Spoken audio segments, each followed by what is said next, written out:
questão começa da seguinte maneira. No país deles, só há corrupção e quadrilhas. Pagamos suas contas e eles nos tratam como nazistas. Considerações como essa não surpreendem um país em que 62% da população é hostil a qualquer tipo de plano de auxílio a Atenas.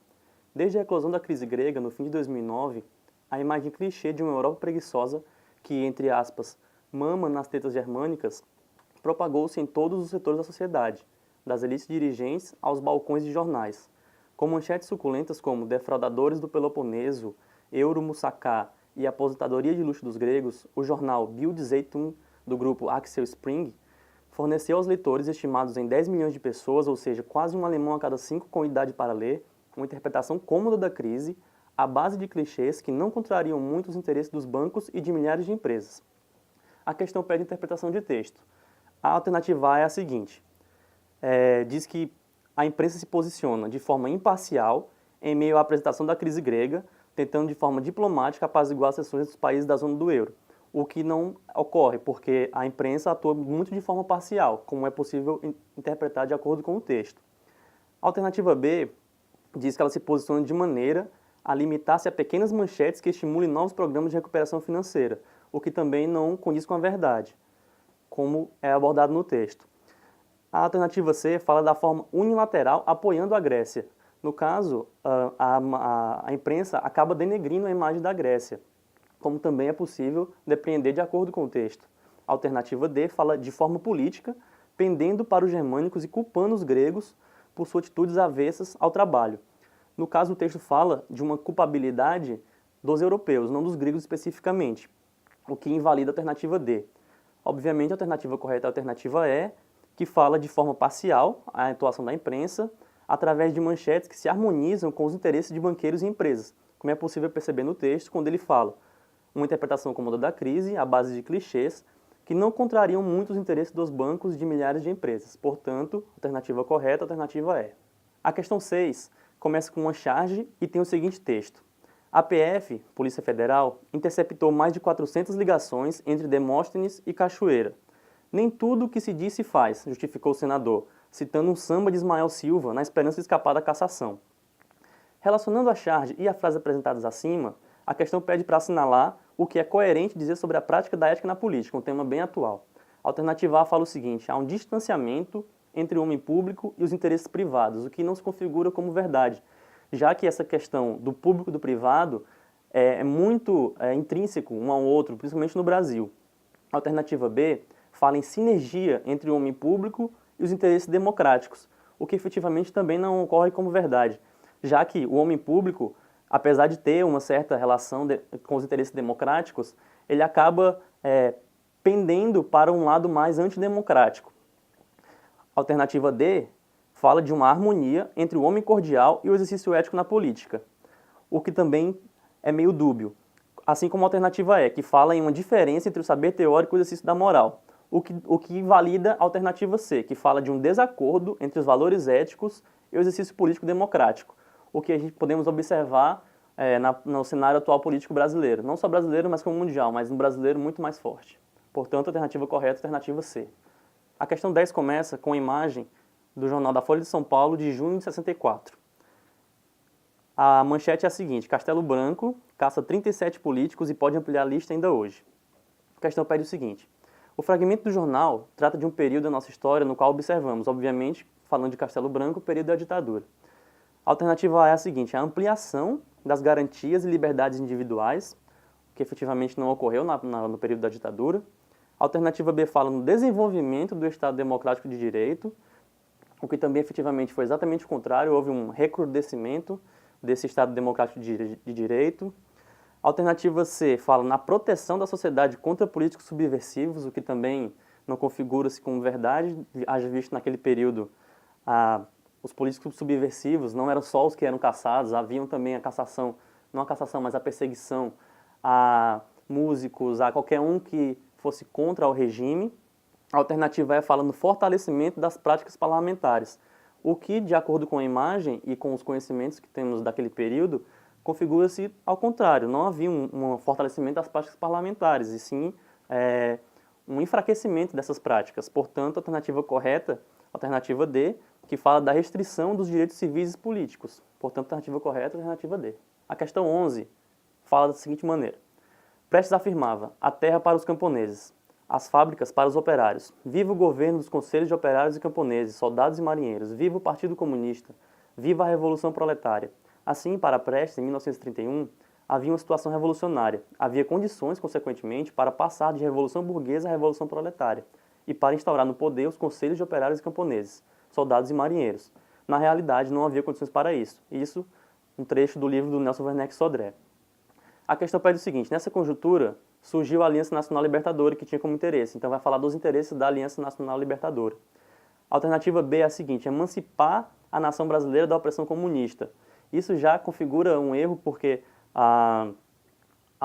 o comunismo era uma característica da Aliança Nacional Libertadora. Não teria como ela se emancipar. E aí o Brasil também não vivia sob uma opressão comunista. A alternativa C fala em implantar o reformismo agrário e urbano, e aí configura o erro, sob a liderança de Prestes, garantir a permanente coluna tenentista. A alternativa D fala em conceder à nação brasileira a oportunidade de uma educação libertária marxista, fruto de sua concepção civil proletária, que não era uma das características da Aliança Nacional Libertadora. A alternativa E fala em identificar os grupos fascistas de extrema esquerda, o que por si só já configura uma contradição. Portanto, a alternativa correta é a alternativa A, que fala que uma das características da Aliança Nacional Libertadora era libertar o Brasil do jugo dos imperialistas e implantar um governo popular de caráter socialista. Portanto, a alternativa correta é a alternativa A. Sobre o vestibulando, tudo bem? Agora vamos falar sobre uma questão que fala sobre a obsolescência planejada, uma das características da nova ordem mundial, desse mundo em que a tecnologia domina as relações econômicas. Preste bem atenção. Avaliando as transformações ocasionadas pela revolução técnico-científica e informacional, verificamos que, olha o item A, o padrão de sociedade citado no texto é a sociedade de consumo, ok, que teve seu início na sociedade americana com o American Way of Life e cujo modelo se espalhou pelo mundo, atingindo todos os países. Incorreto quando no final ele fala que atingiu todos os países. Não, professor, nem todos os países estão atrelados, ainda não. Ainda temos aí vários países socialistas que possuem uma relação completamente diferente com o que ocorre nos Estados Unidos. B, a mudança dos bens de consumo citados é um processo natural, decorrente do crescimento econômico e do aumento do poder aquisitivo da população. No segundo momento está correto, mas quando ele fala um processo natural, torna o item B incorreto. Olha o item C. A obsolescência é planejada pelos próprios consumidores. Tornou o item errado, onde há um planejamento das empresas, das indústrias, que através do seu departamento de tecnologia, de marketing, promovem aí o lançamento de vários produtos ao longo do ano, onde um produto se torna arcaico em alguns meses, por exemplo, que é o caso como ocorre com impressoras, com smartphones, computadores, dentre outros produtos. Olha o item D. A obsolescência de que fala o texto é o resultado de um modelo de consumo e de crescimento irracional que leva à não sustentabilidade ambiental. Uma coisa é você falar de consumo, outra é consumismo, o que leva esse processo. Professor, já sei que é o item D, mas por que o item E está incorreto? Olha só, o desenvolvimento tecnológico foi prejudicial à qualidade de vida, desencadeando profundos desequilíbrios sociais e ambientais. Não necessariamente, né, pessoal? O desenvolvimento tecnológico, ele vai trazer pontos positivos, ele vai, por um lado, melhorar sim a qualidade de vida quando aplicamos esse desenvolvimento, por exemplo, à indústria farmacêutica, com a indústria, com a questão da medicina. Então, eu não posso generalizar que esse desenvolvimento foi prejudicial, tá bom? Então, essa questão, vamos marcar o item D. Essa questão excelente, fala sobre energia, trazendo dois textos muito importantes. Vejam só, o trecho 1, ele fala que a população mundial irá crescer nos próximos anos, assim como as economias de todo o planeta. Como consequência, crescerão também as demandas por energia. Em tempos de aquecimento global, grandes potências e países emergentes, inclusive o Brasil, vislumbram a possibilidade de novos investimentos em energia nuclear, que não emite gases do efeito estufa, energia nuclear. Já o texto 2 vai trazer aí um acidente radiológico de Fukushima, no Japão, assustou o mundo. A ideia de associar energia nuclear à morte e a riscos para a saúde ganhou peso e aumentou a preocupação de ambientalistas. A reviravolta na política nuclear global chegou a fazer com que alguns países se comprometessem a interromper o uso desse tipo de energia, que é o caso da Alemanha, né, pessoal? A Alemanha, a partir do acidente que nós tivemos no Japão, em Fukushima, em 2011, simplesmente coloca em risco a discussão e essa energia,